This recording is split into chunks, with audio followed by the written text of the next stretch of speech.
What's up mga idol? Troy, isinugod sa hospital after na mismo ng Game 5. Pero bago mo sana ipagpatuloy ang panonood mo, ay huwag mong kalimutan na mag-subscribe bilang suporta sa aking YouTube channel. Maraming salamat idol. Talakayin lang sandali natin ang malungkot na kaganapan ngayon sa kampo ng Rain or Shine. Lahat kasi ay sobrang malungkot sa pagkatalo nila sa Game 5. Laglag na nga sila sa semis at hindi na makakapasok pa sa finals. Pero sa kabila ng sakit at lungkot, may saya pa din naman daw na nararamdaman si Coach Yeng, dahil ayon sa kanya ay proud daw siya sa naging kampanya nila ngayong conference. Kinapost lang daw sila sa dulo. Ang kailangan daw nila sa ngayon ay magkaroon ng mental toughness kapag dulo na ng laban. Kadalasan kasi ay sa endgame boom ibigay ang mga players niya. Pero overall ay masaya pa rin naman daw siya sa achievement nila. Sa kabilang banda naman, isang big time performance na naman ang pinakita ng Barangay Ginebra sa Game 5 series closer nila kontra sa Northport. Lumabas na naman kasi ang halimaw na side nila sa laban na ito. Okay naman sana ang simula ng Northport, nakakuha pa sila ng kalamangan at nahirapan ang Ginebra sa kanila.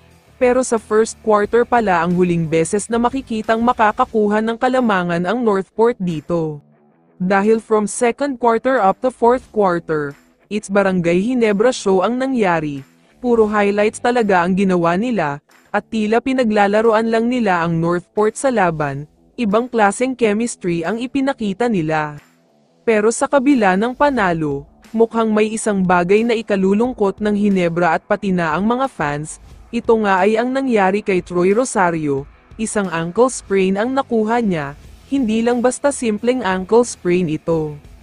Ayon kasi sa report ng PBA sideline reporter, after daw magkaroon ng injury ni Troy, inalis ang benda sa paa niya, at nakita nila na sobrang magana talaga ito, kaya kumakalat ang mga post at sinasabing isinugod na daw agad siya sa ospital.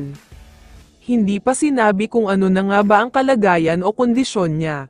Pero mukhang hindi talaga maganda ito dahil nga hindi na siya nakabalik sa laban, at paika-ika siya after mismo ng final buzzer kontra sa Northport.